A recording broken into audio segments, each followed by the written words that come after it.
Hey, Mike, how are you? I'm doing swell. How you doing, Bob? I'm doing great. Welcome, everybody. Welcome back to the Pop Culture SquadCast Live. We are live. I am home. This is my studio, which we are at every week. The last show I was remote, and it feels good to be here, I got to say.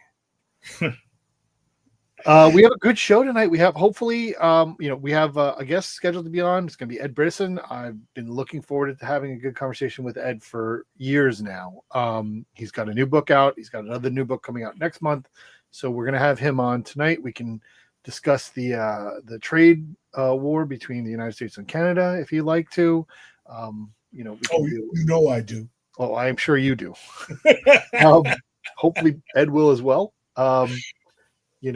Maybe he's got a spot for us. I know he's got a little parcel up there in Nova Scotia. So, I have never been to Newfoundland. I've been to Nova Scotia. Yeah, I'm not sure. Is it? Listen, I said one of them. I know it starts with an N, and it's very far east of us. I don't know off the top of my head if it's Nova Scotia or Newfoundland. You probably do. Well, Newfoundland is in its own time zone. It's a half hour away from the Atlantic time zone. So if it's 7 o'clock here in the Eastern time zone, then it's 8:30. It's 8:30 in Nova Scotia, which may help explain why we are on an hour early this week, but does not explain why we're on a day early this week, which confuses. It's a good point. I can explain it to you. 1 second here. I'm just trying to make sure we're all set.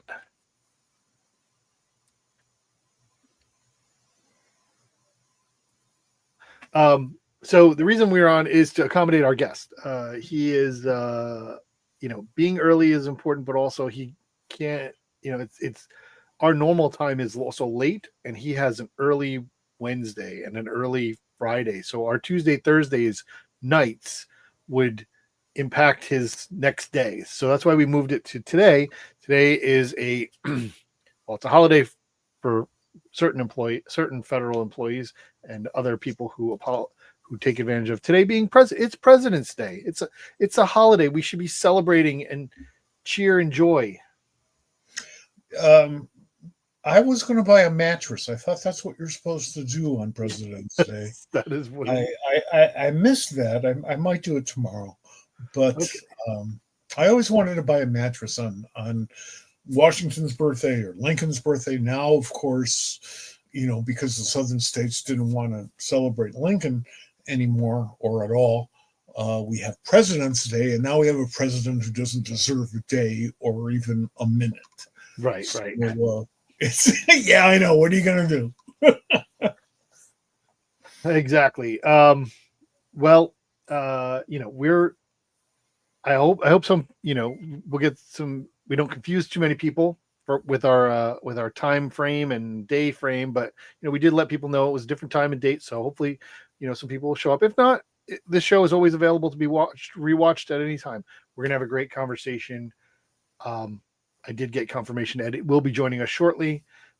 So let's get into our opening segment and kind of talk about what's going on in the world, pop culture squad, pop culture related. You and I kind of were talking about this kind of before and off the air. Con season's underway. Folks out there from here until Thanksgiving, there's a con every weekend. Get used to it and find one. Right? No, I can't. Find one where you are so you can enjoy it, right? Like that's what you don't have to go to all of them. Yesterday, I went out into my little car and drove up to Stratford, Connecticut to pick my daughter up. And it was so damn windy that I thought, why am I using gas? I could just put up a sail. Well, yes. 60 mile an hour winds here. I know it's much worse in certain places and it's better in others, but Kentucky seems to be all underwater right now. Yeah, we here in Maryland we We had a wind advisory that just kept getting extended. We lost power here a few times over the last day, like probably about 10 times for like blips. And Mm. but yeah, listen, weather is bad, and it is bad everywhere, and it's going to continue to get bad. And things, we want everybody to be safe, and it's something we need to be careful of. It's a bad time of year. There's bad weather everywhere. You're absolutely right. We need to be aware of it. We need to be careful. But quite frankly, in the long view, we're going to war with Greenland. Red, white, and blue land. Get used to it. Whoa, there's the cat. Red, white, and blue land. Oh, come on, Penny. Say hi. Say I'm hi. gonna shut my mouth. About Comic Cons happening, there's another con that's going on. This coming weekend, Comics Pro happens, Oh, yeah. which is a trade association for comic book retailers. And their annual meeting is a place for retailers, publishers, and industry professionals to work together. This year, it's being held from Thursday to Sunday, I think, in Glendale, California. So there'll be a lot of news coming out of that. For retailers primarily, but also a lot of the publishers are, they kind of save up, announcements for, they can tell people in person and that kind of stuff. So we expect next week to have a lot of news to talk about. Hopefully it's good. Well, if we ban the use of the word distribution or distributor, we won't have so much to talk about next week. Well, I hopefully know. there's just some good stuff going on with comics, Well, yeah, but somebody's got to be able to get them into the stores. I understand that. Some outlets probably don't care that much about that either. Yeah, these are very troubled times in almost every regard. And we talk about the weather, and I, of course, can't shut up about politics. And the comics industry is just in just horrible shape. Not in terms of sales or desire, it's in terms of distribution and mechanics. But that'll kill you. So say something cheerful. Okay. Here's what I'm going to say cheerful. Here's the cheerfulness. There was a movie that came out this week. Now, I haven't seen it yet, and I plan to see it this coming weekend. But I do want to say that what I have heard about it is all kinds of good stuff. So this week, the latest MCU movie, Captain America: Brave New World, debuted to financial success. It was the biggest movie of the year so far. I've heard positive discussions around the box office. I've heard positive reviews from everyone that I care to listen to. There are plenty of people who will say not my captain or whatever what the hell they want to say. But I've heard it's good. I've heard it's fun. It's entertaining. It's what it should be. It is not. No movie is something that is meant to be granted to you, that you are entitled to have something written in your head be displayed on a screen. But from what I understand, the storytelling is good. It's entertaining. Yeah, I haven't seen it either, and that is exactly what I've heard, and from people I respect. Right. The people I don't respect are the people who just say it's not my captain. Screw you. That's what comics are all about. Characters change, characters evolve. We have how many Spider-Men, how many Supermen, how many, okay, so there's 2 Captains America. Swell. I don't care. What surprises me is that I've seen a lot of backlash against Harrison Ford. And I don't understand that. They say he's grumpy. Well, he's Harrison Ford. That's his character. He's grumpy. Maybe as a real human, he's also grumpy. Therefore, he monetized it. Good for him. Well, listen, Thaddeus Thunderbolt Ross has been grumpy for 60 years, Longer. 63 years. Right. You know, that is who the character is. And listen, Harrison Ford is a very, very, very good actor. Absolutely. He has range. At this point in his life, the fact that he's still acting is amazing to me. Not that he couldn't, but just why go through the process? I guess he's enjoying it. So therefore, um, I don't care for that. I don't care if he's grumpy. He's supposed to be. Yeah, I mean, Hollywood has this philosophy of, excuse me, FU money. And they call it FU money. I'm not being, censoring here. It's FU money. And clearly, Harrison's got plenty of FU money, I would think. If he'd lost it all, we would have read about it. So he's not doing it for the money. He's doing it for the love. Does he need to play a character in any given movie? No. Did he need to come back as Indiana Jones? No. He wanted to.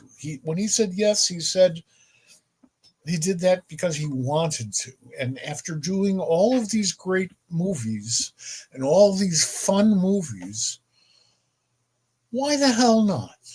Why are people so angry with him? I don't get that. Well, I don't have that. So that's good news. That's good news in comics. And I should have had this banner up, but I'll put it up now because we were talking about film and TV news, which is one of our segments. So we talked about some film news that so far is going well. Let's talk about another piece of pop culture TV news crashing over with comics. So last night, I think, was the premiere of the 50th anniversary of Saturday Night Live, right? I haven't watched it yet, but I plan to watch it. I've heard some interesting things. I've heard some of the jokes, some of the stuff here.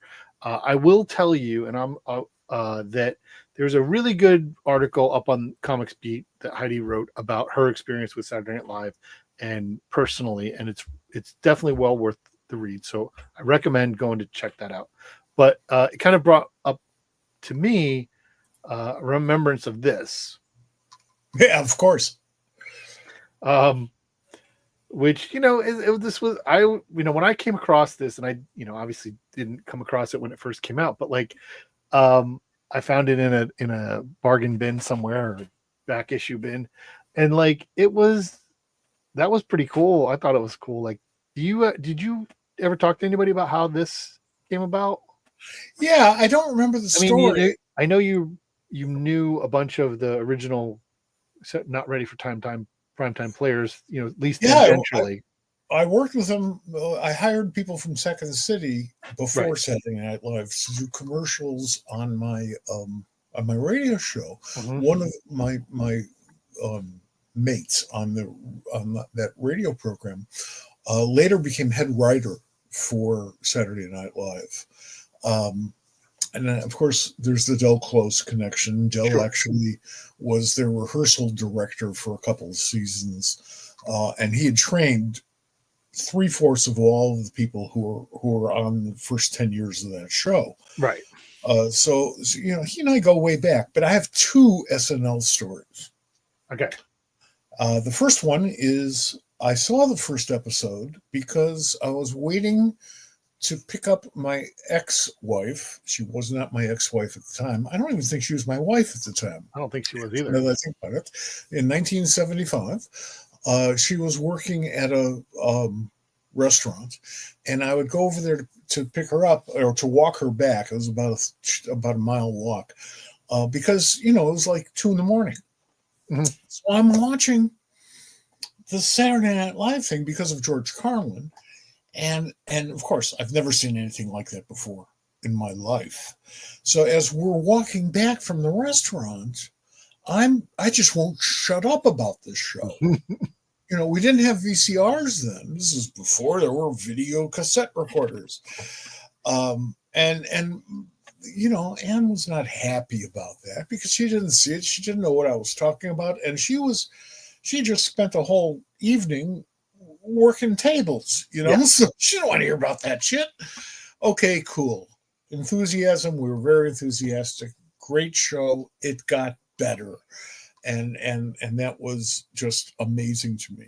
Now we flash forward less than a year to New York. I'm on the staff at DC Comics. It is my third day working there, 1976. And a bunch of guys there decided to take me out to dinner to be nice, to welcome me to DC, which is wonderful. And we went to a restaurant no longer extant, and there was like 8 or 9 of us, and they said, well, we have a table here. You can see where this is going. Mm-hmm. We have a table here, but and they're just finishing up, so can you wait a couple minutes? Sure, why not? It's New York. What the hell? So finally, the table clears out, and all of these guys who were mostly guys, I don't think there were any women there, who were writers and performers for Saturday Night Live, file out right in front of us. And the last guy to leave, of course, was John Belushi. Of course. By that point was the big hit of this. People were getting tired of Chevy Chase, which is something that never left him. And,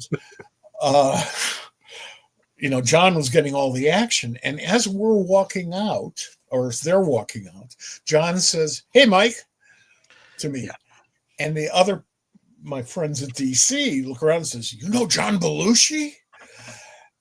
I made my bones that one night just because of that. Yeah, that was really cool. And that was before Del even saw the show, although he knew about his friends. I'm sure, yeah. And it was just a wonderful, wonderful moment in time, where you kind of say, geez, I hope John says hi, or I can say hi to him, old acquaintances and stuff. I mean, I knew his family. I knew members of his family, more of the Murray family, which was so big that the Murray brothers would play games trying to guess the names of the various Murray brothers. I'm serious. I was at a party where that happened. There were like 3 or 4 of them there, and it was wonderful. And it explains why that family is so goddamn goofy, but also brilliant, I should point out. So I haven't seen the show because it's 3.5 hours, and I'm watching the hockey stuff going on right now. Yes. Well, we might get into, some of the hockey stuff. We have a Canadian about to join us. Our guest is in the green room. We're going to bring him in just shortly. So, we're here every Tuesday. We're here Monday today because it's a holiday. We wanted to celebrate it. Also, we have a Canadian on site who needs to be here at certain times and stuff. So we accommodate our guests tonight for this, but we'll be here every Tuesday in case now. I have to tell you, I am really happy that we're having a show on President's Day featuring a Canadian guest. Well, there was a little bit of me that said, yes, that's why we need to do this with Ed tonight. So let's get him in part of the conversation. So I want to welcome, to the show, Ed Brisson.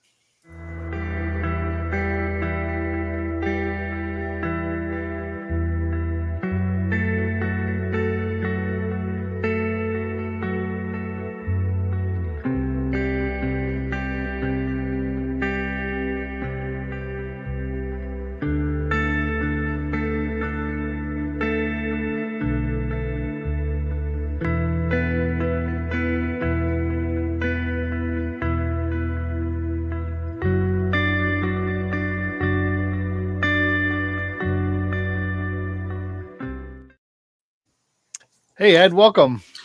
Hey, how's it going? Hey, that music with those covers, it was almost like you were doing an in memoriam. No. Whether or not I was still alive here, taking my own pulse. But we have that on tape right now or on digital, and therefore you have to take care of yourself, or else it will become a self-fulfilling prophecy. I'll do my best. I'm really glad we finally scheduled this for you to be on. I've been wanting to talk to you for quite some time. I am a huge fan of your work, and I have been for some time. Thanks a lot. Well, again, thank you for agreeing to speak to Americans. We're not all orange. Yeah. So yeah. Yeah, really, really. Although that has a different meaning in Ireland. Right. Sure. Before we kind of get into too much, I want to get to the new stuff first, and then we'll talk about some other stuff. Sure. Let's do But it. before we get there, you had an interesting path in terms of your professional work. I know you have you did a lot of self-publishing and stuff like that, but in terms of kind of other work, you kind of your first work was as a letterer, Correct. Yep. and transitioned into writing. Kind of a twofold question. One, can you talk about why you went that path, and why are you in comics? Like, what is it about comics that makes you want to be here? So the path lettering into comics was it was really just circumstance. Sure. I'd at the time that I started lettering comics, I was working as a creative director for a health and safety organization, which sounds very fancy, but there was like 3 people who worked in the organization. I was the guy who just made all the flyers and the posters. So if you went to a film set in Vancouver during a certain area, all the wear your hard hat signs and shit were all by me. But I'd gone through like a publishing program post-secondary, and I learned pre-press, and a lot of comic book lettering involves a lot of pre-press now. It never used to. It's more of a recent thing. And a friend of mine was lettering manga, and somebody had walked off the job, and they needed somebody to come in and letter some books, and I just happened to be online talking to him when this happened, and so I submitted some stuff to the publisher, intent of interest with my experience and stuff. I'd never actually read manga. I was a big comic book reader all my life, but I'd never read manga. And so they sent me a test to see if I could do it. And there's a lot of stuff with manga, like there's the sides, within the balloons or outside, all these sort of things that don't exist in North American comics. So I had screwed the test real bad. Like I did not do well, but I think they were just desperate to have warm bodies. And so I ended up getting hired anyway. And that would have been May of 2006.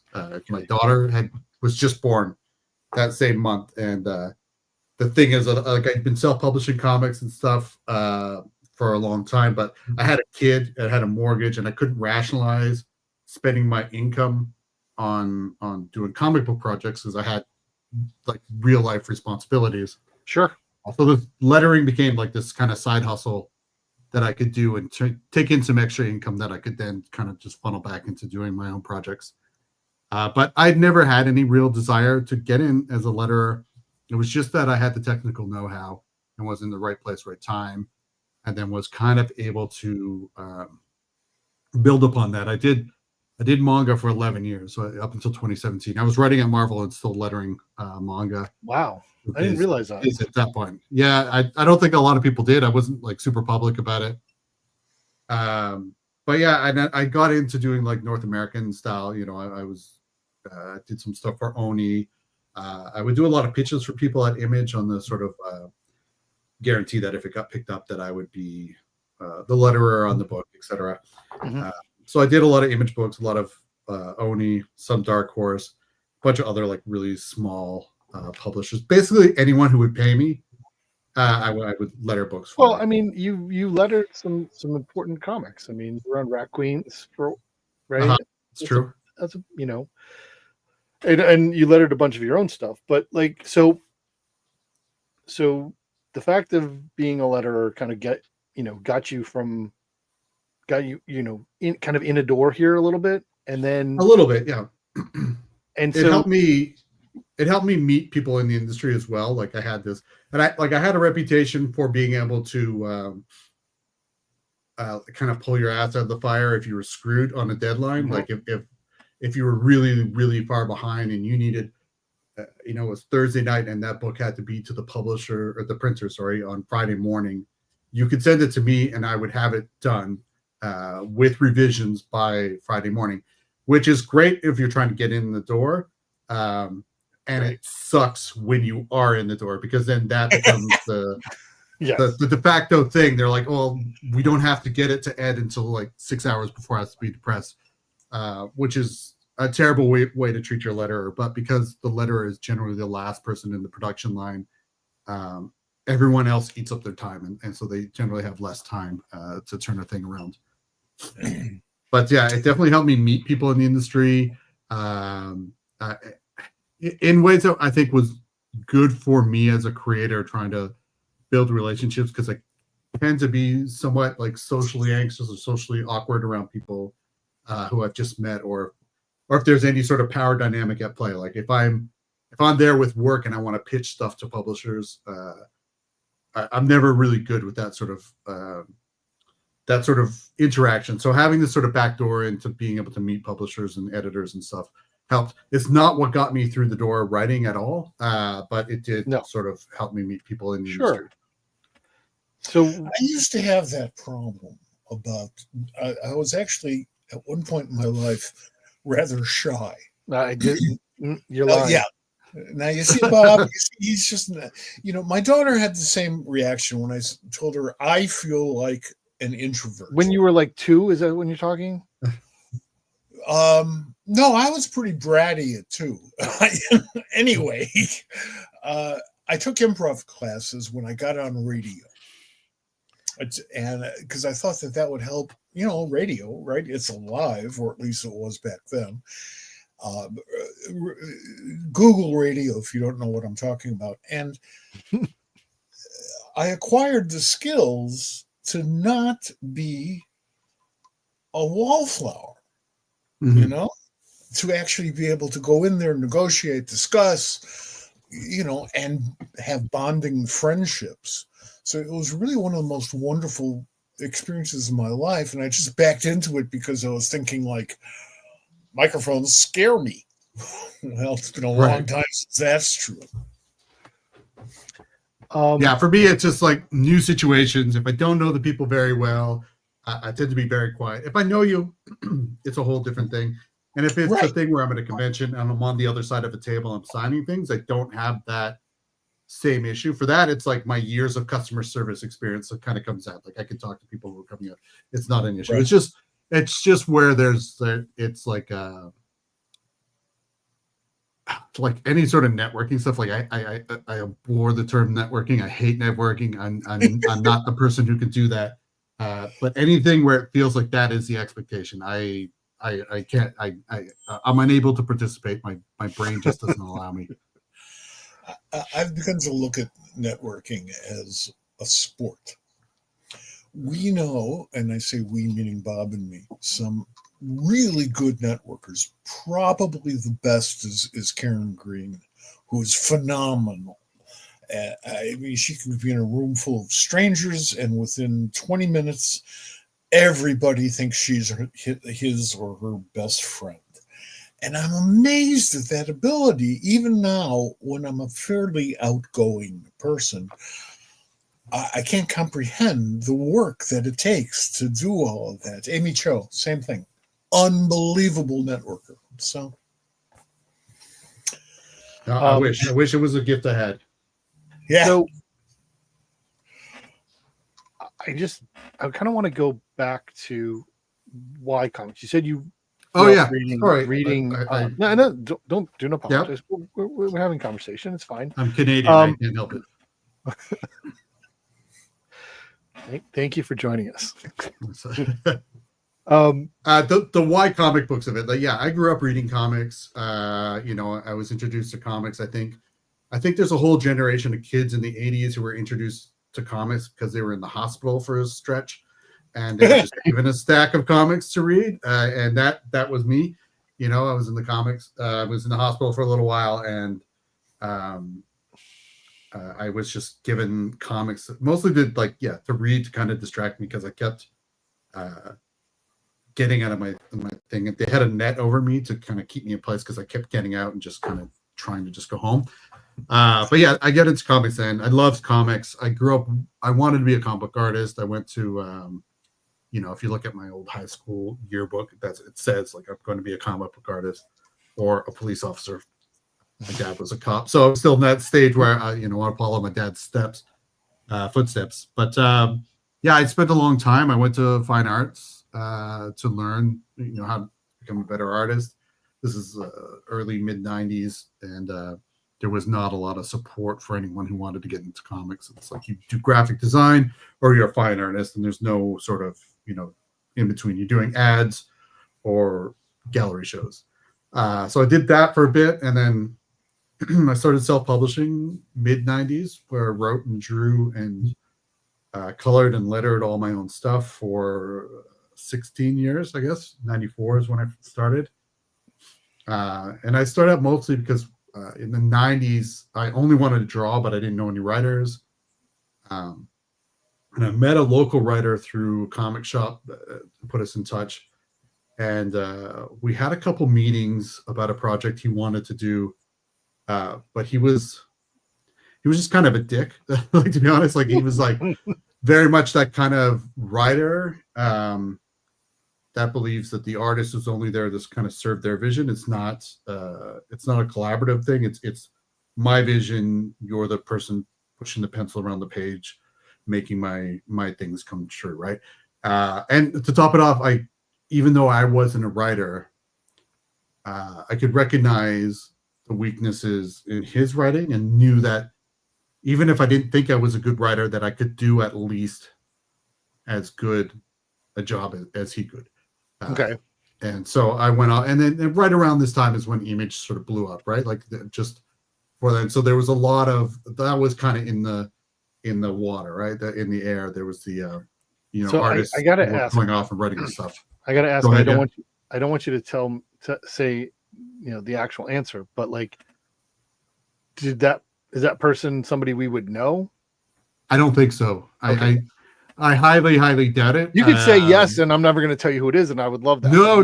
The honest answer is I seriously doubt it, because I lived in Kelowna, British Columbia at the time, and then it was, I don't know, 120,000 people. But if somebody else had broken into the comics industry over the last few years who was from Kelowna, I would know. It's literally, I think, just myself and James Stocco are the only two from that area. So I think I would know, but who knows? Maybe he's around. It's quite possible. And hopefully he's better, and maybe he has a healthier perspective. We're teenagers, so maybe he has a healthier appreciation for the collaborative nature of comics. But yeah. Oh, go ahead. Sorry. One of the things I discovered doing, I love Canada. I spent a lot of time there. Big hockey fan. Blah blah blah. But one of the things I discovered in Canada was that most Canadians outside of Toronto, maybe Montreal, and Vancouver, are fairly isolated, and they don't think there are a lot of people in the comics community. And this is probably before the time you started, but around that time. And you get them together in conventions, and it's like, wow, I've always loved your stuff. I didn't realize there were so many writers and artists and letterers and colorists out here. To which I would respond, why isn't there a publisher? Why isn't in Canada? Yeah, I think there has been a couple. I mean, it's obscenely difficult to make it as a publisher. So, oh God, yes. Tell me about it. there had been a couple. I know. Was Red 5 not out of? And I think they're still kind of going. They are still going. So there was Chapter House for a while as well. So there have been a few. Obviously Captain Canuck, Richard Comley had Comley Comics for a long time. Right. But I think geographically we're all just all spread out, right? I think at this point we're all kind of aware of what other Canadians in the industry. We kind of, it's almost when we go to conventions, we know one another. Also, the internet helps bring all that together too. Yeah, for sure. The internet has really obviously been a game changer. I mean, Drawn and Quarterly. For that. Drawn and Quarterly is an amazing publisher. Does amazing stuff. I'm trying to think now. Now I feel like a fool. You're not There's agreeing going to be with me, one Mike. other. No, Drawn and Quarterly is amazing. I'm really big fan of a lot of their work. But yeah, anyway, to get back to the question about why comics. So I wrote, published, drew, colored, lettered, self-published my own stuff, either in print or online, whatever it was. And then after about 16 years of doing that, I came to the realization that I don't like drawing at all. I really don't enjoy the process. I find it incredibly frustrating. And I did enjoy it for a long time. It was just a slow realization. But I really, really like writing. I really enjoy writing. I really enjoy coming up with stories. And more than that, I really, really enjoy working with artists. I enjoy working with somebody else. And that's why I'm not like writing novels or still just writing and drawing my own stuff. Is I actually really appreciate the collaborative nature of comic books. And it feels in a lot of ways, especially when you're self-publishing, it's kind of like, back in the day, I used to be in punk bands, in my late teens and early 20s. And it's almost always like a 3-piece ensemble. And it's just small and tight and fast, and you're all in tune with one another. And I feel like there's a bit of that with comics where, like, sure, you can get away, especially because I for a long time letter my own stuff. We could get away with these 3-person comic book teams, 2-person comic book teams when we were doing black and white stuff like Murder Book. But when we switch to color, it'd be me, an artist, and then a colorist. And I like having that small group of people and just sort of isolating ourselves, and chipping away on this project. So I enjoy that experience a lot. And so that's why, for me, it's comics more than sort of any other thing. Like I don't really have a lot of interest in writing prose. For a while, I did have some interest in, I'm a huge movie nerd, and I did want to, part of why I originally moved to Vancouver is I wanted to get into doing like film directing. And I wrote and directed 2 short films, and I absolutely hated the process.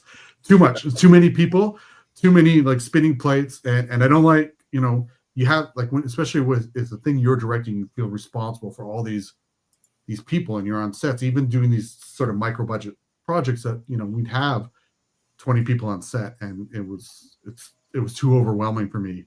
The first time I remember, first time I made a film, I think it was the second day. We're getting up at 6:00 in the morning, and my anxiety was so high, like my nerves were so shot that I was like half an hour in the shower just throwing up because I could barely get out there and kind of face it.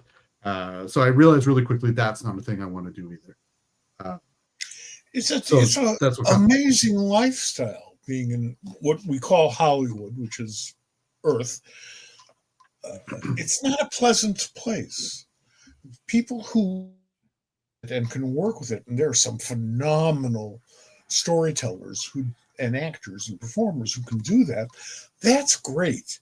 I'm not built for that either. I can't take that. I can't take all of the bureaucracy and bullshit and lies and blatant lies.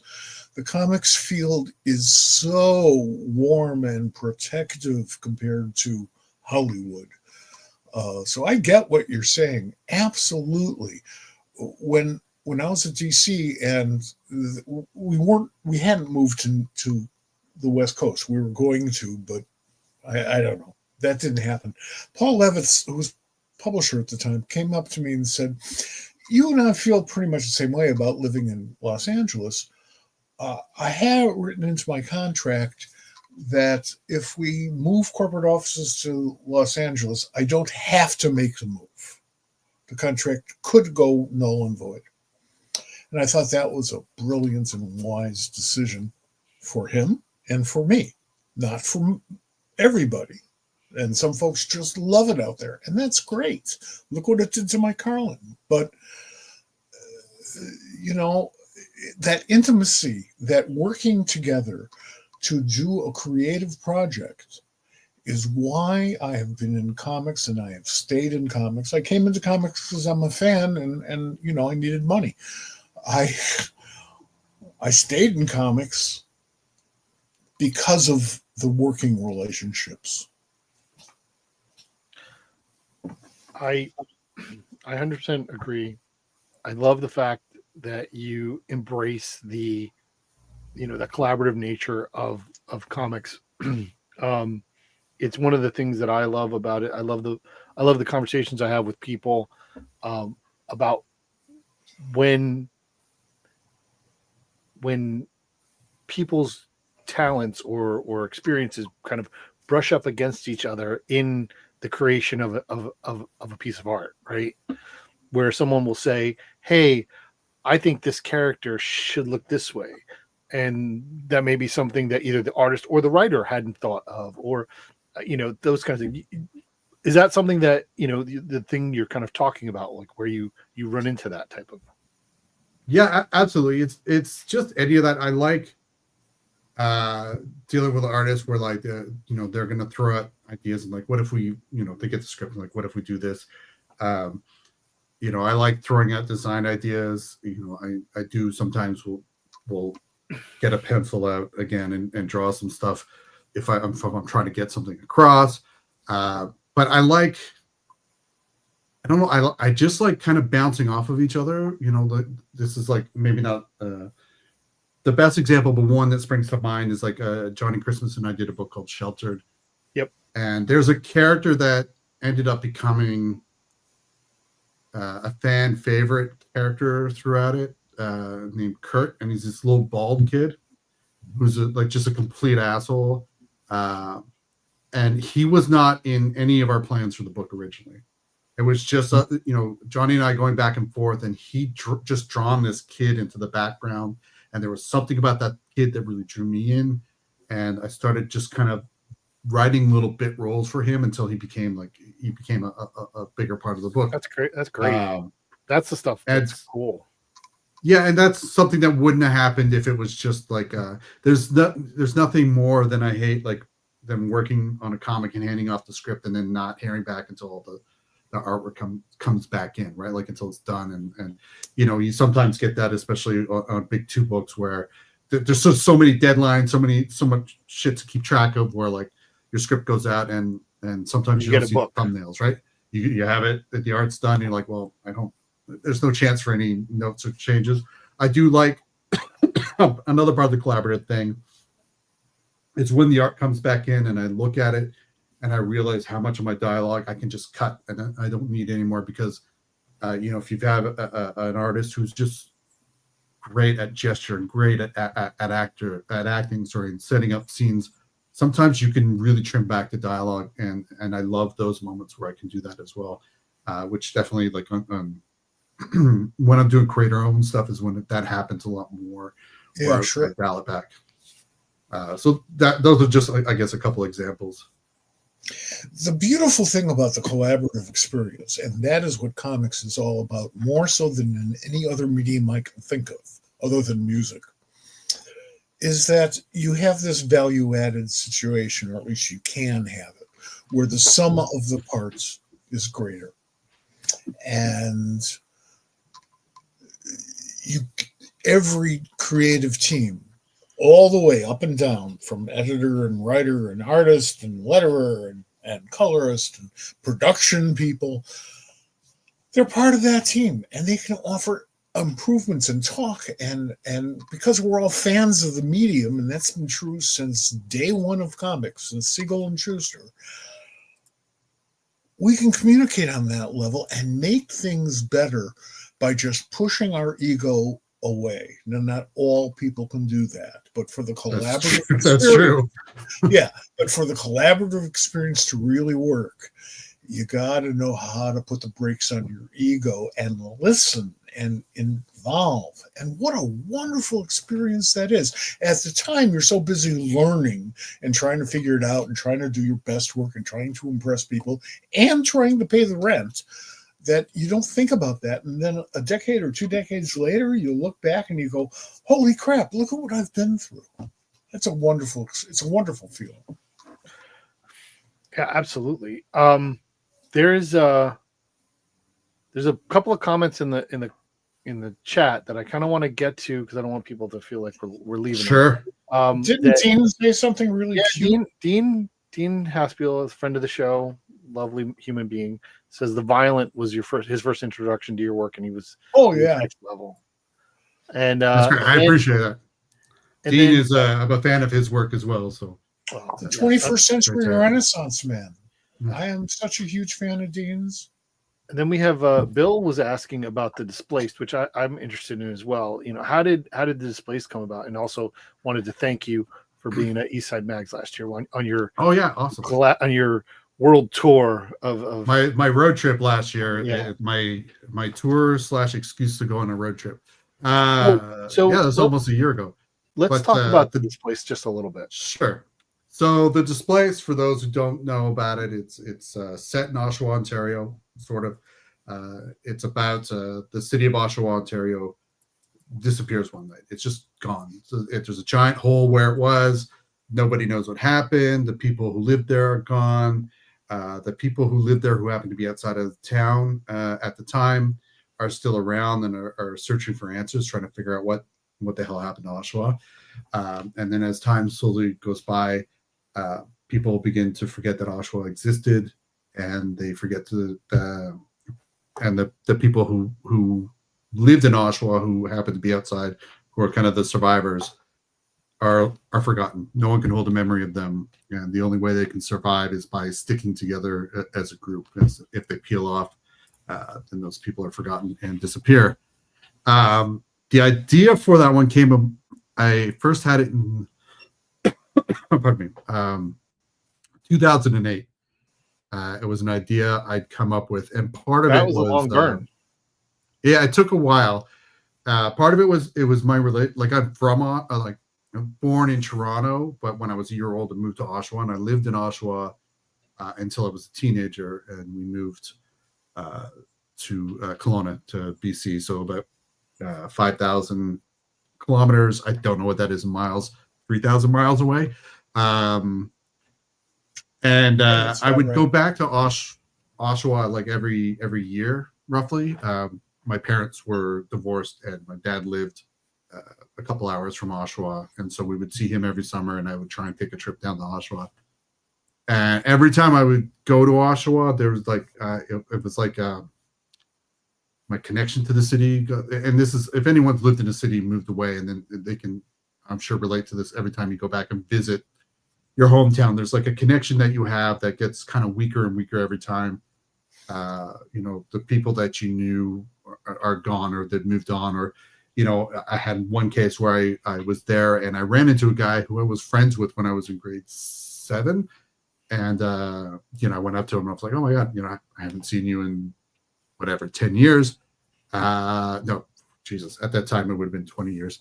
And he had like zero idea who I was. Like I recognized him, but like and I had to explain it. It was one of those things that became worse. Yes. It felt like I was digging deeper and deeper as I was starting to like, remember we did this together. And he's like, I don't think I know you, dude. But eventually we figured it out. He was like, I think I had that experience first time we met in person with you. Did I do that to you? Well, kind of, not really, but like, oh no, it wasn't, but I understand the point. Right, I'm the guy with the fake chicken recipe.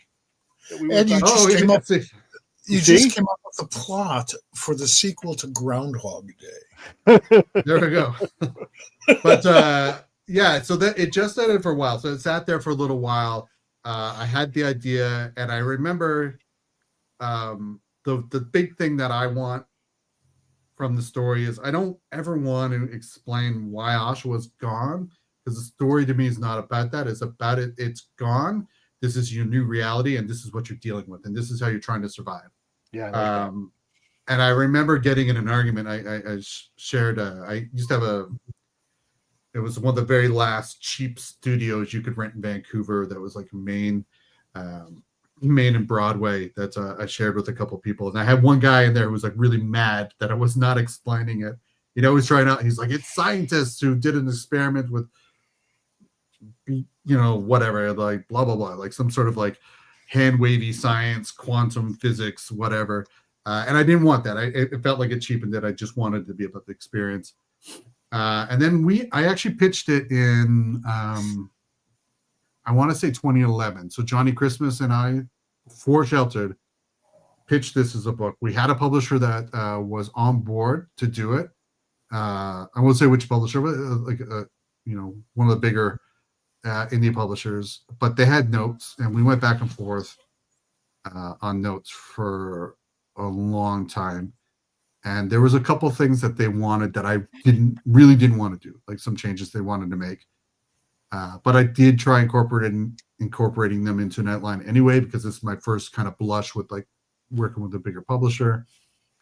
And then ultimately it just became something I didn't want to do. So we kind of pulled it back, and I just stuck it in a drawer and sort of let it, marinate for another, 12 years, I guess. 12. I think I pitched it to Boom in 2023, and it came out in 2024. But there was always like one part that was missing for it, and I wasn't 100% sure what that part was. And I knew there was something missing, and that's kind of why I left it in the drawer. And then it was at some point during COVID that it finally all fell into place for me. And so I brought it back out and pitched it. And that's the very long story of it. Awesome. It was a really great experience. I did a signing in Oshawa, which was amazing. It's probably one of the best signings I've ever did. 4 hours, just nonstop. We were all over the news for it. I ended up on Canadian breakfast television a bunch talking about it. I have it's waiting to be framed, but I got a letter from the mayor of Oshawa about the book. So it was very cool, and it was like this really cool moment where I was able to reconnect with Oshawa, like the city that I moved away from, and that had disconnected from you, right? It was a way of like kind of finding those connections again. It was great. I admire the fact that your mayor acknowledged your work. I once had a very difficult experience in Stamford, Connecticut, where I was helping with a Head Start early childhood education program. And this is right when Marvel Comics blew up Stamford. Okay, yeah. The new civil. Yeah. And the mayor was a very nice guy, later became governor, didn't understand what the hell was going on, but he was getting these media calls every 5 minutes. So his assistant got a hold of me because she knew my comics background, and I came in for another meeting there, but that's happened a lot, but never about comics. And I had to explain to him the entire story about why Marvel Comics could and did decide to blow up his city. Now, he wasn't pissed about it. He just had no idea how to react. So the fact that you snatched your town and your mayor liked it, you won one for that. Thank you. They're Canadian, so they're right. They're pretty. Canada, that's definitely a very Canadian trait that we are just happy to be acknowledged, for sure. And especially so many Canadian cities are stand-ins for American cities in film and TV, etc. Oshawa is a pretty, depending on what part of Oshawa you're in, but the part I grew up in, and a lot of the areas, it's a pretty rough. It's been on some pretty tough economic times because it's a GM town that has dealt with plant closures and etc. So I think they're just happy to be there. But the X Mansion in many of the X-Men films is actually in Oshawa. Really? So there's plenty of stuff, but it's never Oshawa. Oshawa never really kind of gets any real recognition. It has sort of a bad wrap around on Ontario or Canada. Whatever that building is in Vancouver, that's everybody's mansion on the CW, right? Oh, is there? Yeah. That's and there's the experience was really hard on me because I know Vancouver and Toronto intimately. Mhm. And it's horrible watching a TV show with a comic book editor or any sort of fiction editor because we know all the gimmicks, and we know where the show is going. But when all you can think about is where those locations are when you're watching, Green Arrow running around town, it was a very difficult, trying experience for those who watch TV with me.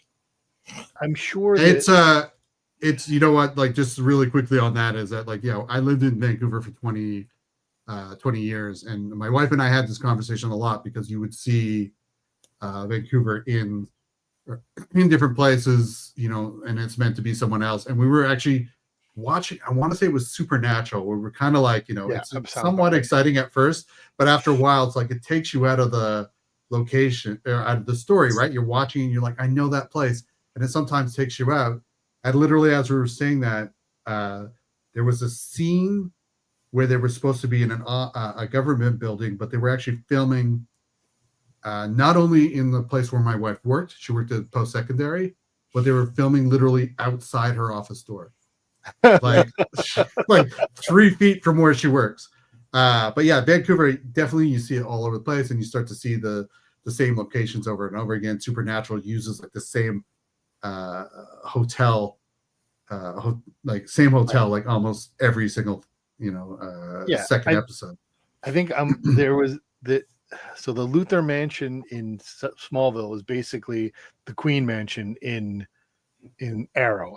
I mean, it's the same, right? The same house, but sure, every asylum is filmed at the same asylum that closed down 20 years ago. It's always yes. The funny thing is, I don't have that reaction when I see something filmed in New York City. No, I don't either. And there are locations that are used over and over again by a wide variety of filmmakers. The whole, Chelsea neighborhood, and it's just, Times Square, certainly. I mean, but the thing about New York plays itself, right? New York always plays itself. That's the difference, right?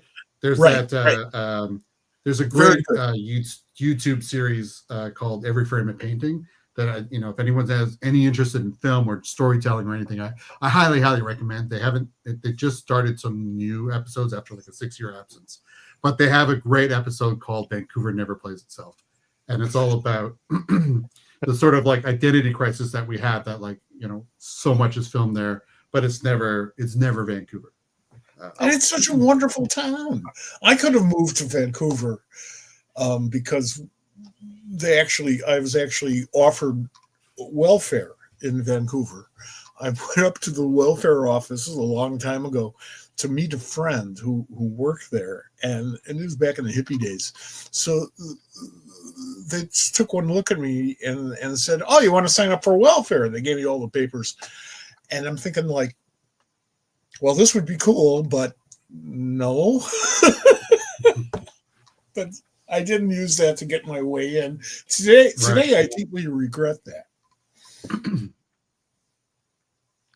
No, it's a great city. I miss it, but it's a hard city to get by in. Most big cities, certainly in North America, are these days, and it saddens me because I remember the creativity I felt when I moved to New York, or when I was growing up in Chicago, and whenever I returned to Chicago or Toronto or Vancouver or certainly San Francisco. Those were creative communities. You go there and it's like you're in college, you're in creativity college. And today, the people who could benefit most from it can't afford it, can't make a living. I'm very saddened by that. I was so lucky to be involved with that. Speaking of, you were mentioning how there's some downtrodden areas. I want to talk about one of the things that you've written, kind of create your own, that is one of my favorite things you've done. And that's Sins of the Salton Sea, which is, I love this book. I couldn't get enough of it. I'm sad it's over. I'm sad. I love the fact that it's over. and it will always be over. But like, I could have gone forever. So, where did you come up with this? And how did you, it was what did you have a fascination with the area? Yeah, so absolutely fascinated with the Salton Sea after watching a documentary. God, what's it called? There's a documentary that's narrated by John Waters that came out probably 20, 25 years ago that was all about the Salton Sea. There's also a Val Kilmer film called The Salton Sea that's quite good as well.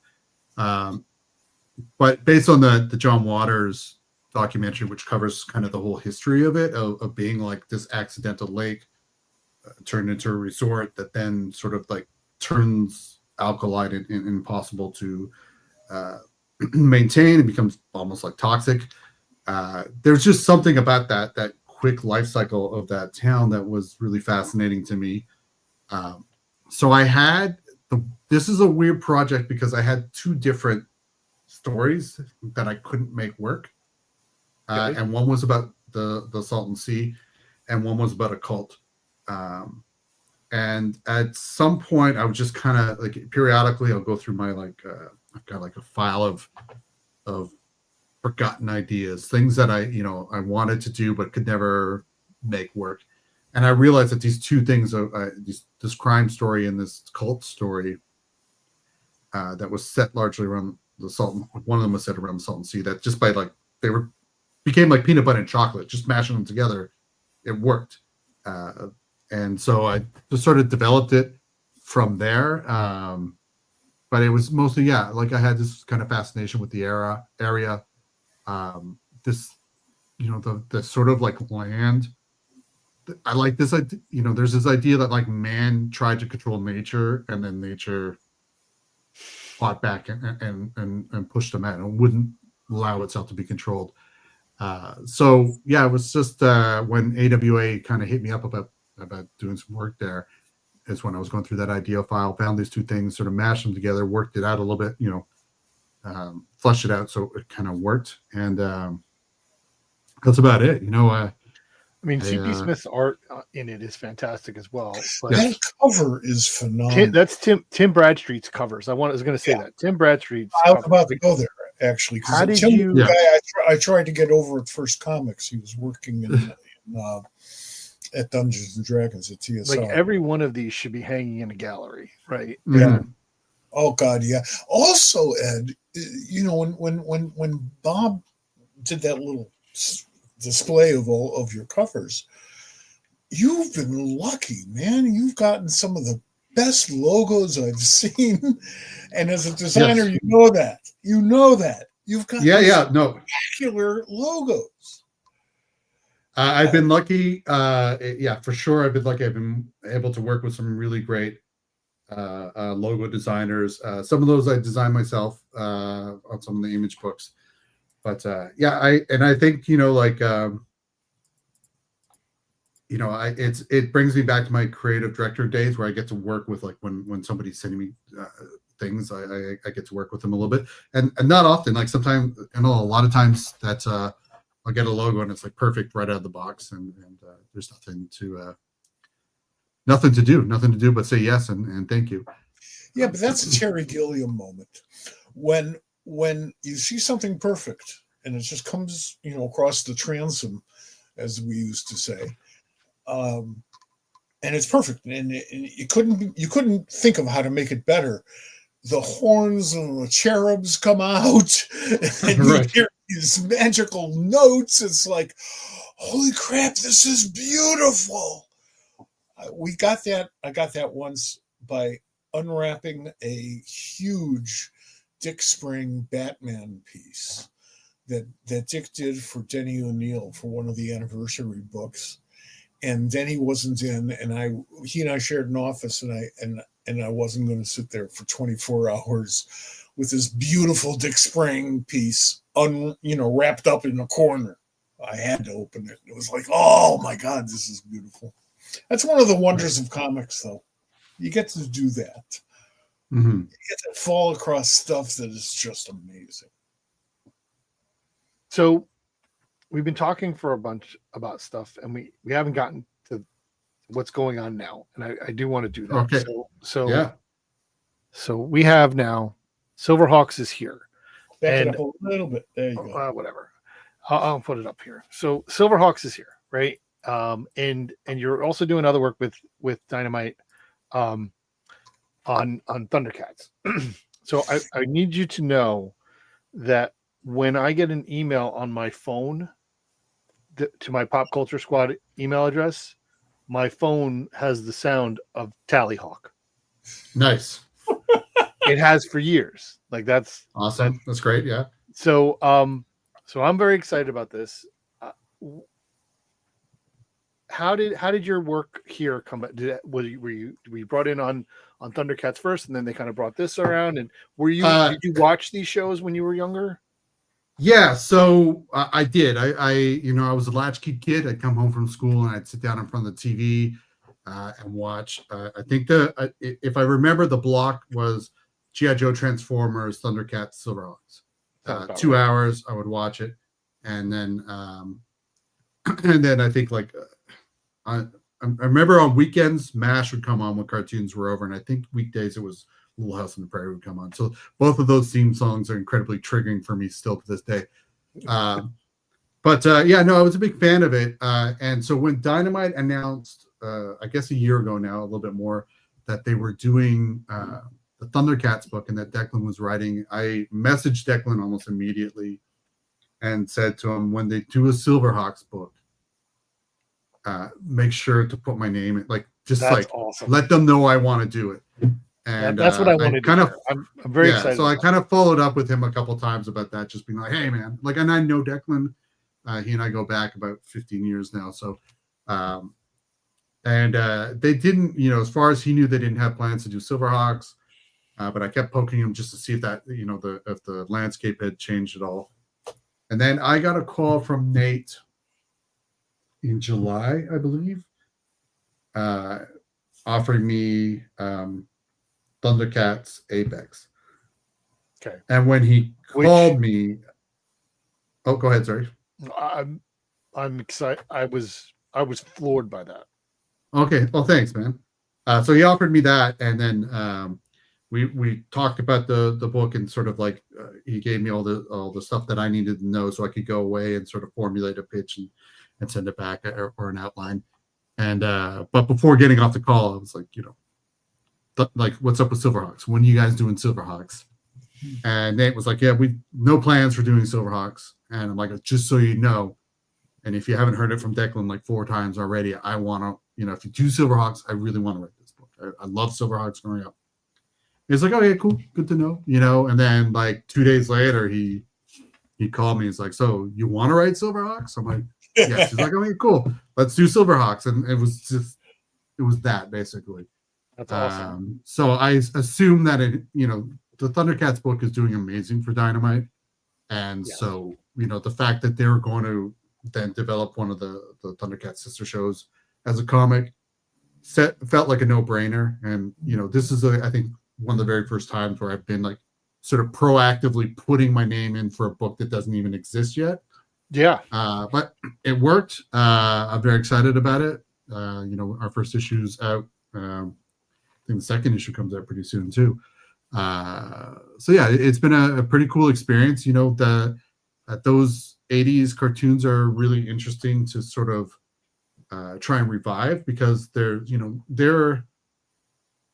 this is going to sound dismissive, and I don't mean it to be, but it's they were toy ads that were very much adventure of the week, and there wasn't a lot of character development or depth or thing. You had sort of a reset. It was almost so that kids could come in and watch any episode and not need to know. Oh, absolutely. They could get into it. So the good thing for me, the thing I love about that is it gives us plenty of room to develop these people up, to really create their backstories and round out their personalities and make them, unique individuals, and give them, in some cases, give them names beyond their code names. I think, out of the 5 main Silverhawks, we only knew 3 of their real names. The other 2, we never learned the real names. Yeah, so we only knew, we didn't know Bluegrass and Copper Kid didn't have real names. Right. So, but we know Quick and Steelheart and Steel Will. So yeah, it's a lot of fun to sort of, to really dive into the backstories, kind of develop the backstories, spend some time like putting our feet on the planets that are only really talked about in the cartoon and never really shown. Yeah, Like, yeah. we kind of, in the cartoon, you see them defending all these planets all the time, but you never actually really see like the populations, the people that they're defending. Right. I mean, it's almost listen, like they're there as an abstract idea. So we're doing a lot more of that, putting our feet on the ground and showing these worlds. I love it. I mean, I think from what David Pepos has done with Space Ghost, with what Deck's done with Thundercats, and your incorporation of that. I mean, I think it's just been phenomenal in terms of exploring that. I just think it's such an interesting time that we're in, where not only that, but the stuff that's going on with the Energon universe over at Image, and just this nostalgia for 80s cartoons that are being kind of, the beginnings of stories are there, and we're exploring them and developing them. Like, I mean, I just recently kind of rewatched like the first 4 or 5 issues of Silverhawks, and they're not great. Like, I mean, they're just like, there's no science and physics that applies consistently throughout an episode, which is fine. I'm not complaining. It was of the time. Are you complaining about there being gravity in space? Breathing in space, sound, talking in space. Like, I mean, there's all kinds of like, there's no laws of sure, yeah, apply. Absolutely. And I enjoyed one of the most brilliant things that Denny O'Neil ever said, to me at least, was it may be phony science, but it's our phony science. Yes, absolutely. And boy, that cuts through all of that, doesn't it? It cuts through all as of long it. as it's anything, as long as you play by your own rules and you keep as long as you keep it consistent. Yeah, you just got to keep it consistent across the board.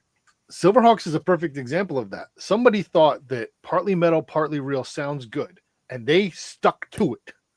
Because they're partly metal, partly real, just like you. Like 8 times in the first 4 episodes, partly metal, partly real.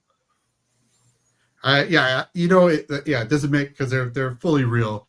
And it always reminds me, there's I grew up a big hip hop kid as well when I was younger, and there's a Nas line that is where he says he's half man, half amazing, and I'm always like, that doesn't sound great. Like, it doesn't sound as braggy, as you want. Like, you want to be like all man, all amazing. But yeah, that line is it's a great line, but also like kind of a nonsensical line. Right. It's a great line. I mean, in the theme song, the theme song. Listen, let me tell you, the theme song is fantastic. It's a great theme song. The Thundercats thing, right? We talked about that. The development of Apex, and what is that? My understanding is that's going to lead into Thundercats Lost. Is that right? So there is ties between Apex and Lost, and then also Apex and the main line, Thundercats book. Apex will be playing a big role over in that book, but there is, like, without getting spoilery, there's connections to Lost. Yeah. It like I said, I think I'm coming back to how interesting it's been that you guys have been able to kind of really grow and expand what was a very simple, toy ad, freak of the week kind of thing with a science lesson at the end that's no longer accurate.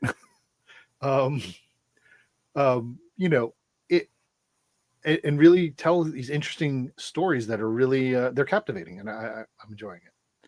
I wanted to bring you in. Like, Mike and I have talked about this, but back in the I guess in the mid 80s, when Mike was at DC and they were pitching, or they were trying to get Silverhawks to comics, he took a meeting or two or something like that regarding that. So he was when before Marvel decided to put them in Star, there was it could have been the editor.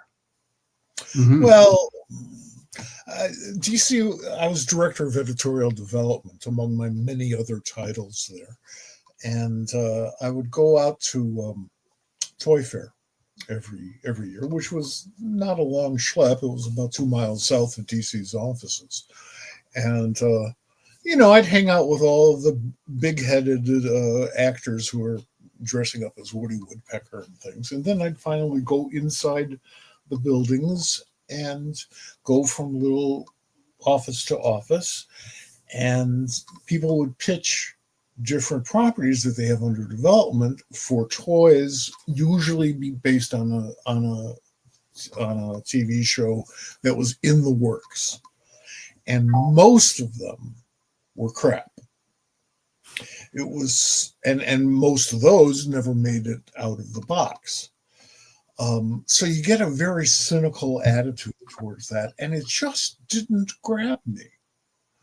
Hardly anything grabbed me in those shows, but that really, it didn't grab me. So I'm a really strange guy on many, many, many levels. And one of them is if I pass on something and somebody does a phenomenal job with it, I'm thrilled. It's like, holy crap, you saw something that I didn't see, and look what you've done with it. So I don't regard those things as like negative experiences, because as a fan, they're often very positive experiences. Mm-hmm. Otherwise, we wouldn't be talking about it to begin with. It's true. How has your experience been with the license? Have you had experiences with the licensor on these properties? So the editor acts as a middleman, so I haven't directly interacted Nate's the guy who has to deal with Nate's that. The guy, yeah. So far they've been good. I haven't had any any pushback on anything I've done. They've just kind of signed off on things. It's been great. I haven't had any like guardrails put up or anything. And like I've done a lot of licensed comic writing over the years. Like I did Sons of Anarchy, I did Ninja Turtles, X-Files, 24. I'm sure there's other things, Predator, I guess most recently. And it can be a real mixed bag. Like if you have great licensors who are invested in what you're doing and understand, like what a comic book is or why there is a comic book series that is telling news stories in their world, it can be great. Sometimes you have licensors who can be really precious about their products in ways that really kind of like mess with the process. There's some licensed stuff where I would probably never write anything in that world again, just because it was such an unpleasant experience doing it. And this is kind of this going back to this like 3-person punk rock outfit comic team. As soon as it starts expanding bigger and bigger, and you have more and more chefs in the kitchen, as it were, it becomes less pleasant, and dependent on those relationships, or it can become less pleasant. It's not always the case. So yeah, I've had some like just real miserable experiences. Majority of mine have been really great, like have been really good and not a lot of problems. But Silverhawks, Thundercats so far has been a very pleasant experience. They're kind of the problem. I don't know if it's. I'm sorry. No, go ahead. The problem with approvals is that there's no consistency to it. It's that our science thing. It's whatever whims the bureaucrats that you're working with have at that moment. The worst job I ever had in terms of working with licensors was working with Warner Brothers on the Looney Tunes books. We were doing a miniseries, a Bugs Bunny miniseries with all the Looney Tunes characters, and it was brilliant. Joey Cavallari wrote it. It was just brilliant.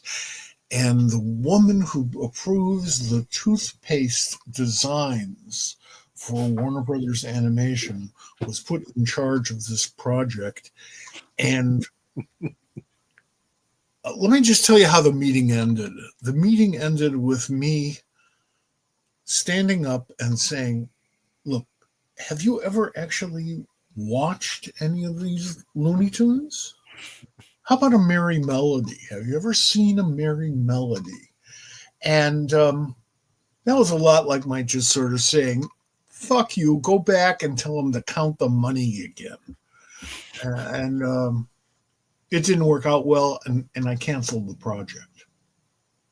That's crazy. No, it's nuts. It was nuts. But there were wonderful experiences too, Sure. and I'm glad you benefited from them. The beautiful thing is, the longer that we're doing this, because the Looney Tunes thing was 30 years ago, the more likely it is that you're working with somebody who grew up reading comics in the first place. Absolutely. And sometimes, I had one experience with there were two different licensors on the one thing, not different from different projects, but two licensors working for the same company, giving notes on the project I was working on, and not really consulting with one another. So I would get conflicting notes all over the place. Like one person would say, do this. One person would say, do this instead. There were some notes where they didn't like the way a character spoke, but the way the character spoke was how the character spoke. It was like they didn't like, they felt it was like outdated sort of jargon, which was like it's part of that character's sort of shtick. But the worst part about that, and I'm not going to say what project it was or give anything away, but they didn't like the last page I had. It was the ending to the whole thing. They didn't like it, and they gave me notes about rewriting it. And so I rewrote it. They didn't like that. More notes about how it should be, blah, blah. So I rewrote the ending of this book 7 times. And after the 7th time, I was so frustrated and pissed off that I copied and pasted my original ending back in and sent it back to them. Word for word. Like I didn't change a single thing. It was literally the first version I sent to them. And they approved it. And they said, this is perfect. This is what we've been trying to get out of you this entire time. See, you could make that up. Word for word. You could totally make that up, and it's a really good story that you just wrote there, but I kind of believe it actually happened. This happened. Oh, you can make that story up. It's just that after you do, you're going to go buy a gun. I had a similar situation working with King Features on Flash Gordon, which was probably my biggest nightmare experience. Yeah, I thought when you said worst experience, I thought you were going there. Yeah, well, surprise.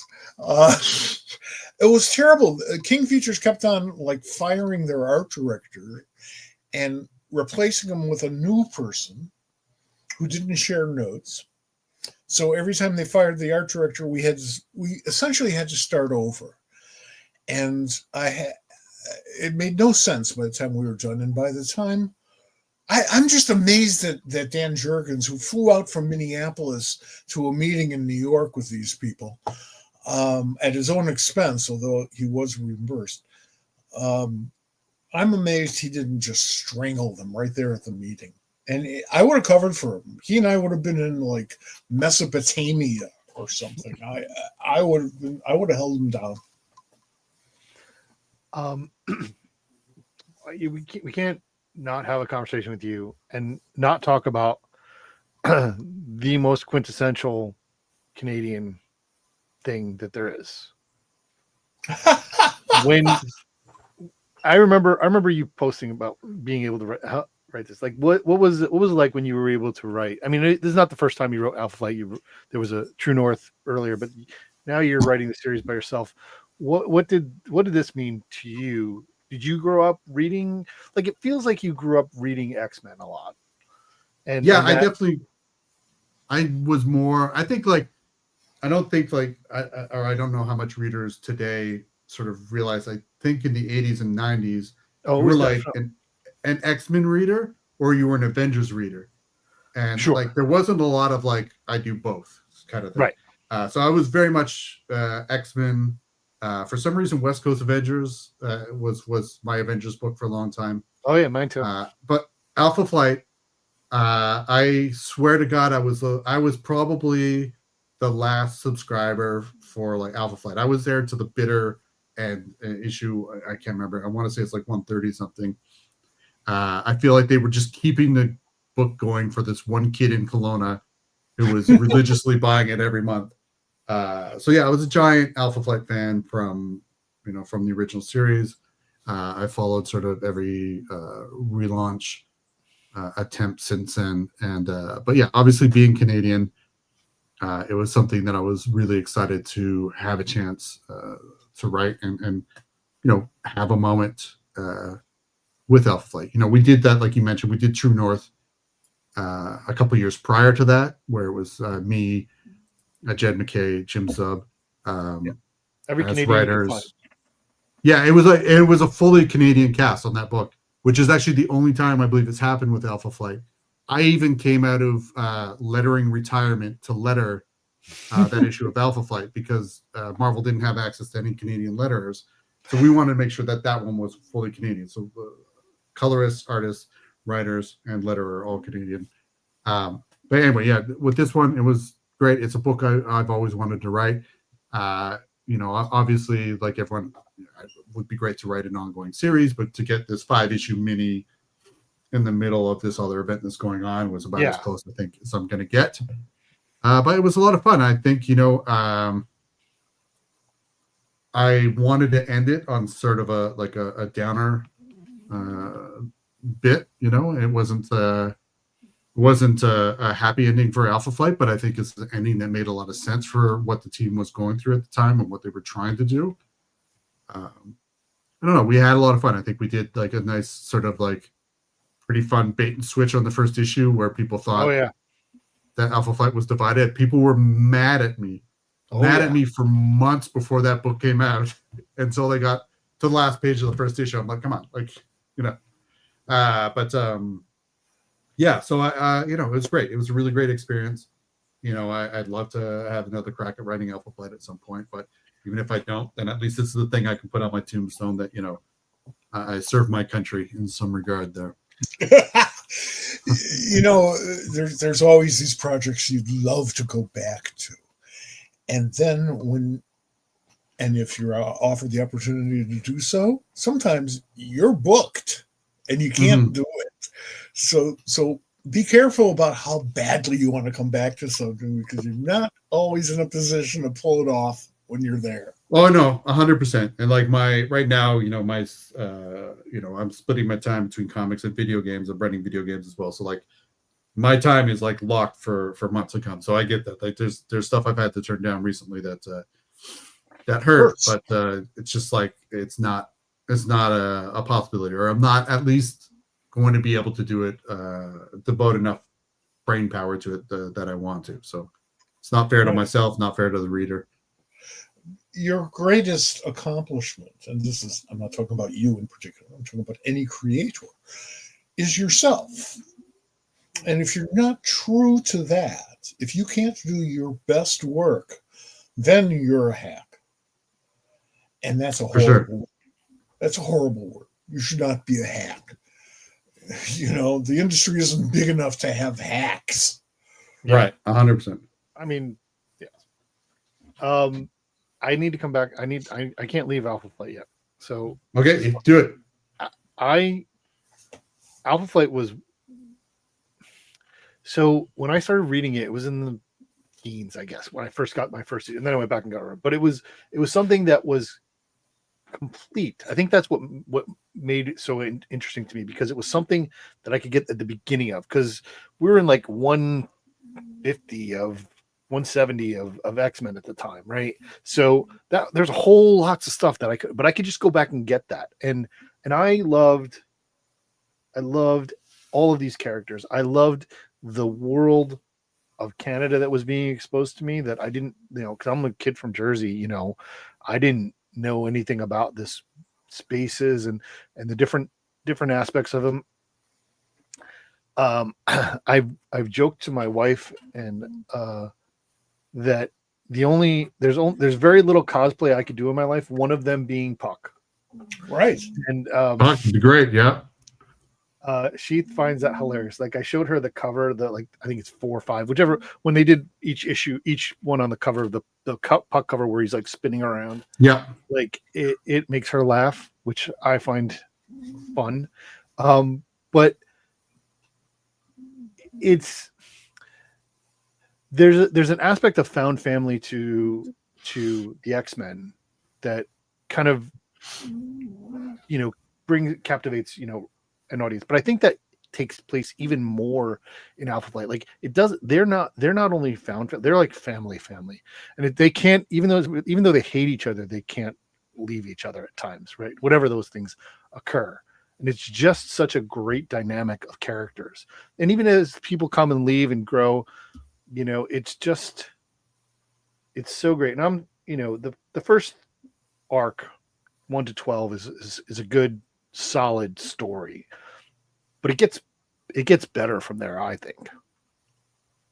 What do you think on that? Yeah, I agree. It's been a while since I've read it all, but Sure. For me, the special thing about it was I was a kid growing up in Canada. I love comic books, but everything was set in New York or set in some fictional American town. And so we so rarely see anything where like we could point and just be like, oh, this is us, or this is a place I've been. Like when they would have scenes set in Toronto, I would know the places that they're talking about. And for me, there's something that I do a lot in my work, because that's something I really connected to when I was younger, is seeing places I recognize. So that's why when you see a lot of, especially creator-owned books or other books I've done, I tend to set them in cities where I've lived or cities around where I've visited or spent some time.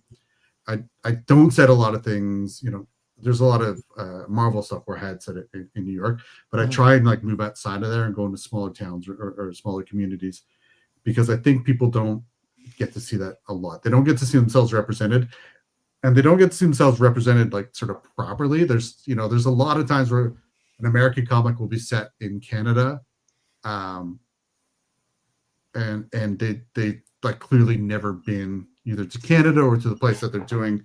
And it just feels like I'm going to be picking on a story, and I'm not, but this is like, to my mind, the prime example is that there was I can't remember if it's a BPRD or there's an Abe Sapien story where he goes to Kelowna, and Kelowna is where I lived as a teenager. And one of the things that a lot of people will know about Kelowna, if they're into cryptozoology, is we have a lake, we have a lake monster there called the Ogopogo. It's on all our tourism and stuff like that. And so Abe Sapien or BPRD, they go to Kelowna, and there's a story involving the Ogopogo. They do. Kelowna in this is like some weird backwater swampy place with like wooden cabins where people are going and drinking.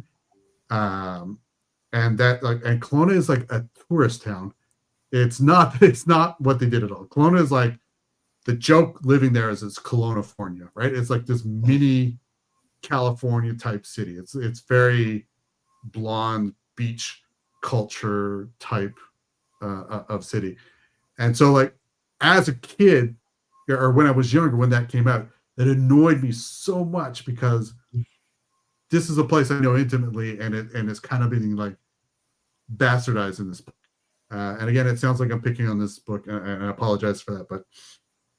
But for me, I think there is this importance that if you're going to set things elsewhere, that you kind of fully understand. And I think Alpha Flight, when I was a kid growing up reading it, it understood that, right? It understood what these places were, what they meant to people. They weren't just kind of like set dressing to serve your story. Like there was like kind of a gravity to the locations in Alpha Flight. So for me, it was just exciting to see Canada in a book that was, at a time, one of the most popular books out there as well. Go ahead, sorry. One of the first lessons you learn in writing school is verisimilitude. Right. And what they tell you is, if you're writing about a place, do your research, find out what the place looks like, find out, today it's simple. Back in the old days when we had encyclopedias, it was a workout, but still get it right, because the moment a reader comes across what you've written and it's wrong, you've lost the reader. You've taken them out of the story. When I made my first trip to Canada, I was 14. My sister took me. My sister was 7 years older than me. Oddly enough, today is her birthday. She took me to Canada. So I said, oh, let's leave the country. Now I thought that was cool. And we're hanging around. We're first in Windsor, and then we're up to Toronto. And she says there's two ways of approaching Canada for an American. The first is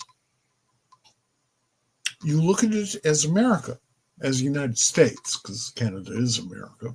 You look at it as the United States, and what you will see is everything that is the same about Canada that is the same that is in the United States. Or you look at it as Canada, a different country, a different place. And you look for those differences. And I thrilled in that, to see that it was like a puzzle, like a living puzzle.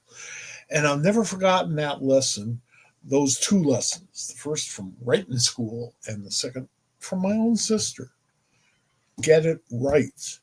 The reader, even if the reader's never been to this town before, they need to know what it really is.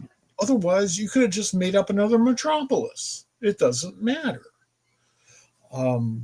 So I respect your feelings about that. And I certainly respect how the Canadian culture has always been given short shrift or has always been overwhelmed by the culture of the United States. There's something wrong with that. There is a Canadian culture. The people down here in the lower 48 don't believe it. They know it in Alaska, which is one of the reasons why I like Alaska, but that's it. Mhm. We're enjoying your cat. We are Sorry if you can hear him snorting away. We're a very cat friendly show. Yes. Our cats All usually right. show up here and there, so that's wonderful. I think He's always literally sleeping right here when I'm on podcast. He doesn't always come up and make mine's an either appearance. down there or up there. Right. He's around, but Mine's right here. And I'm petting her right now. I think I don't. Mike might be able to confirm, but I feel that that was John's point. I think that he was very much that I want to show my country. Sure, absolutely, yeah. And that it was very, it was like, what, we've had I'm writing this stuff all those other places, but you know what? Hey, there's, and he came to, Wolverine was already Canadian, and he's like, well, I'm just gonna. There are other people who are Canadian too, and let's, I feel like he was like, it.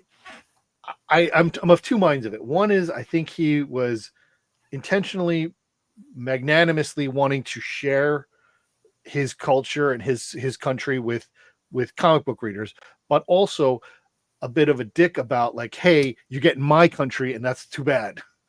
I kind of feel like he was of two minds about it. It was a very Marvel attitude. He brought that Marvel attitude to Canada. Yeah, I think John lived in Calgary. Yeah, he lived in Calgary for a while for sure. Yeah, and he and I had many an encounter with the same border guard who was a real asshole. And when I told John about that, I said, oh, I was going to a convention in Victoria, and I almost missed my connecting flight because of this guy who thought I was involved with this 14-year-old unaccompanied 14-year-old girl. It was a really weird experience to almost miss a flight over, and he just laughed and told me all about the guy and his background and stuff. So I've always taken his views on Canada in comics quite seriously. We had the same enemies. We're getting late here, but I do want to. I have one more question for you, and it kind of comes back to your writing style, and you have written so many different genres. Whether it's superhero stories or there's you know supernatural or crime or some mixture of both. Is there a genre that speaks to you the most, that you find your most pleasure out of writing? Yeah, it's absolutely crime. With horror as a very close second. I sort of mentioned it earlier, but my dad was a cop when I was growing up, so I heard a lot of like sort of tales from work. My mom worked in victim services for a while, and so a lot of stories from that. Growing up, like when I mentioned I was in fine arts for a while, I didn't graduate fine arts. I dropped out after a while, and mostly dropped out because I discovered Elmore Leonard at one point, and I picked up one of his books and I devoured it. I read it in 24 hours, and I went back to the used bookstore. I was like, I need more, and ended up going to all the used bookstores around Kelowna and buying. He's written like 40, or he had written 40 some odd books, and I think I got like 30 of them. And I didn't go to school for 2 weeks. I was just reading Elmore Leonard books. And then I got back to school, and I remember my sculpture prof was like, maybe this isn't the thing for you. And I was like, yeah, like maybe I shouldn't be racking up student loans if I'm not going to, take this serious. But yeah, a big Elmore Leonard fan, Richard Stark, Charles Willeford, Jim Thompson, a lot of writers from that era. Especially I'm a big film guy. Yeah. Big film guy, especially the kind of 70s type, obviously the Godfathers and stuff, but Dog Day Afternoon, and Straight Time is a favorite film of mine that not enough people talk about. So like that's sort of like where my interest generally is. But like I grew up, I was giant horror fan. I watch horror films from a very young age. I got banned from them by my parents because Poltergeist gave me just incredible nightmares. So their rule for me after that is I could only watch black and white horror, or for whatever reason, British horror. I think they thought British was maybe more proper, rules. More like Masterpiece Theater style horror or something. But then that's how I discovered Hammer films, and I discovered Romero's, Night of the Living Dead, which was maybe the most terrifying film I'd seen at that point in my life, and is still a favorite. So, when that sort of rule lapsed, and the rule mostly just lapsed because I was the only one in the house who knew how to program the VCR, and we had one of the film channels. It was called the First Choice up here, which would be like kind of like your early version of HBO.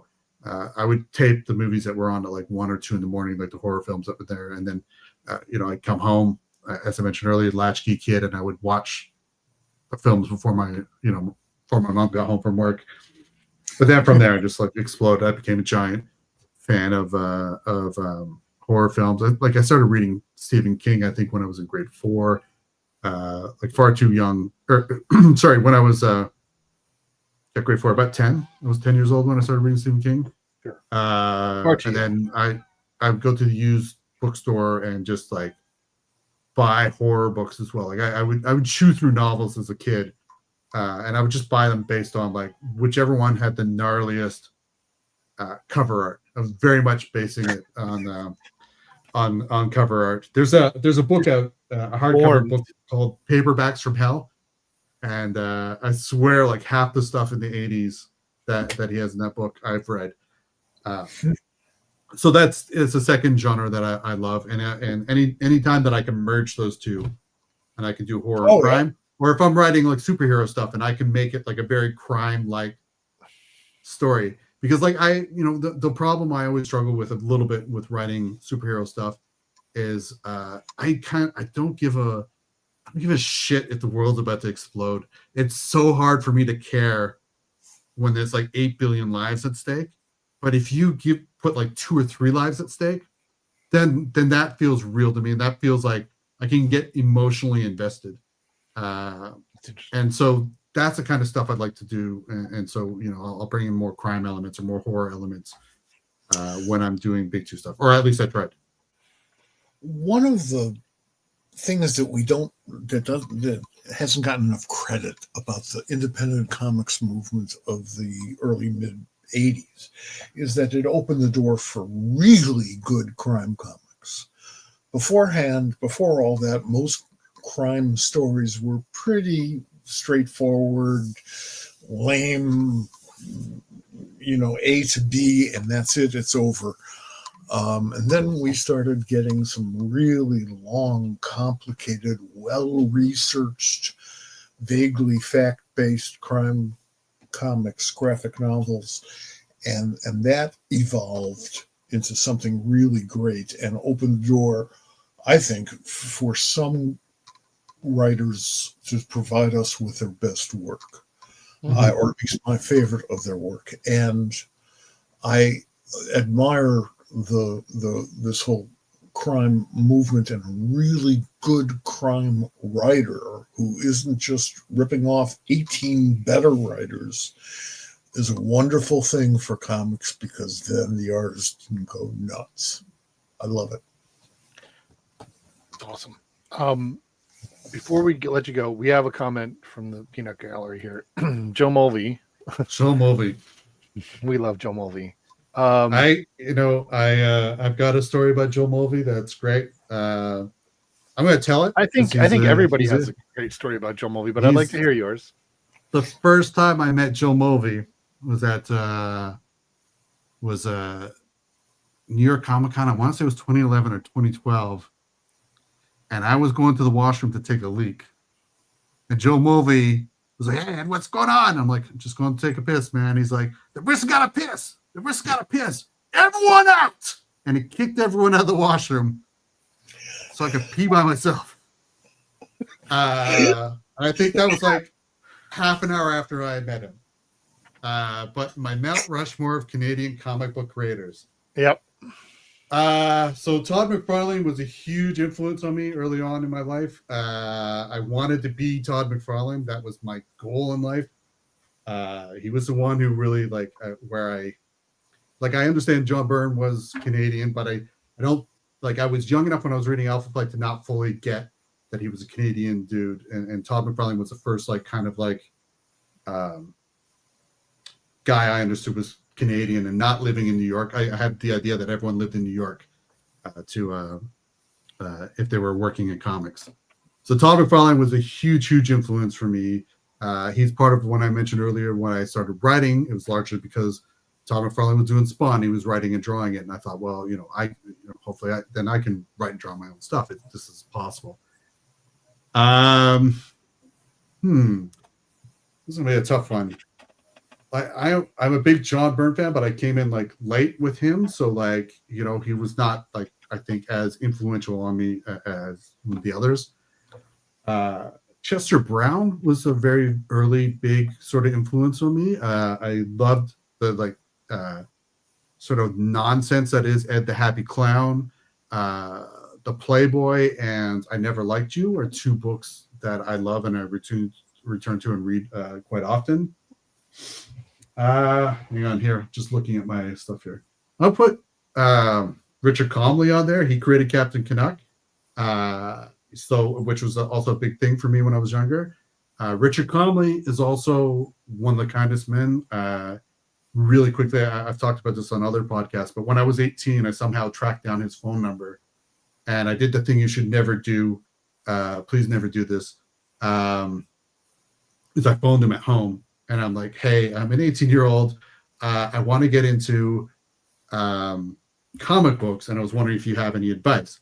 And honestly, he should have just hung up the phone on me, or I'm bothering him at home. But instead, he actually spent 2.5 hours on the phone with me, gave me great advice, and just really just kind of walked me through his whole thing. And he actually ended up putting me in touch with other creators around Canada who also then gave me advice when I was 18 and trying to break through as an artist. So on that alone, I think he gets to go up there. And how many people are Rushmore? Is that 4? You have 4 people on there? You got 3. But how many do you have in total? On Rushmore, it's 4 people, right? There's 4, yeah. It's an American thing. Don't worry about it. We don't. Yeah, I don't know. I don't know who my fourth spot would go to. All right. Yeah, I'd have to think on that one. When we do the next interview, ask me who my fourth spot All is, right. because Well, I need to. I'm sure I Joe need will to- probably accost you next time you see him, Sure. and he will I like. need to meditate on it some. You know what? Julie Doucette, another All right. 90s sort of drawn a quarterly indie artist who I like a lot. Incredible storyteller, incredibly weird stuff. That's very much up my alley. That's awesome. That's great. We've had just a fantastic time here, and thank you Thanks for having so me. much for doing this. We're excited about Silverhawks. We're excited about the new Thundercats book. We're excited about whatever the next thing is that we're gonna get from you, because, like I said, we're big fans. I am, at least. I think there's an announcement coming in. We got a book coming out in July, so the announcement will be March or April. There'll be an announcement. All right, good. Straight crime. It's another crime stuff. So I'm very excited. Great. We're excited about that. I love the way you craft a story. It never Thanks a lot, man. It never disappoints. So, well, I like the way you host a podcast. There we go. Thanks very much. I appreciate it. I want to thank you for doing our show and for exposing Canada to those people who might have an incorrect view of the nation and the creative talent within that nation. That's an important thing to me, and you represent your fellows quite well. All right, well, I think we've done a good job of celebrating Canada here on President's Day, and I think that's it's appropriate. Also, I really love your crime stuff. So thanks. As a fanboy, I'm thrilled.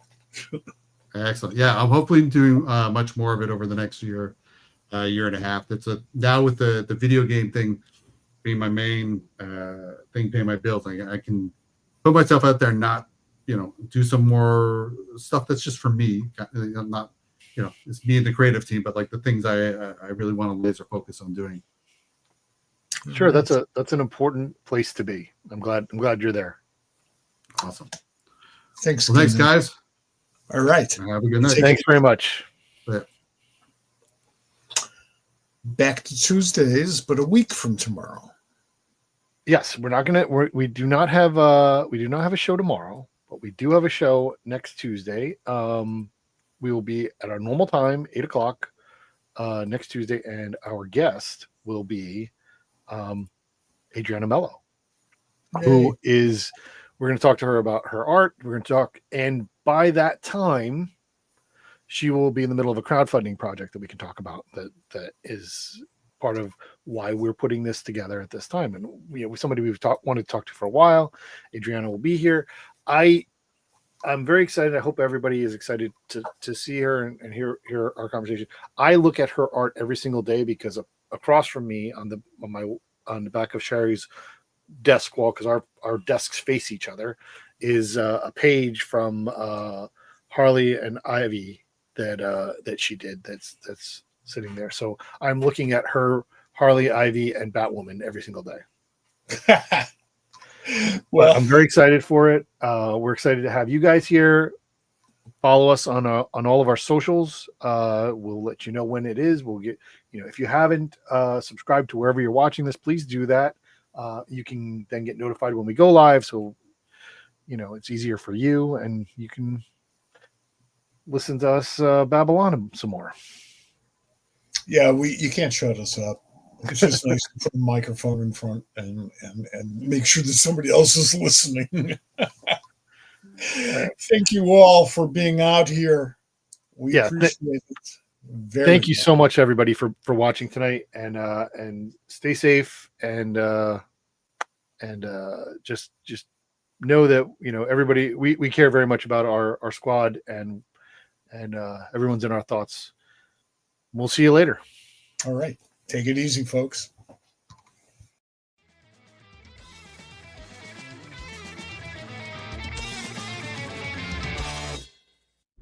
This This has been a production of the Pop Culture Squad Network. PopCultureSquad.com. How do you nerd?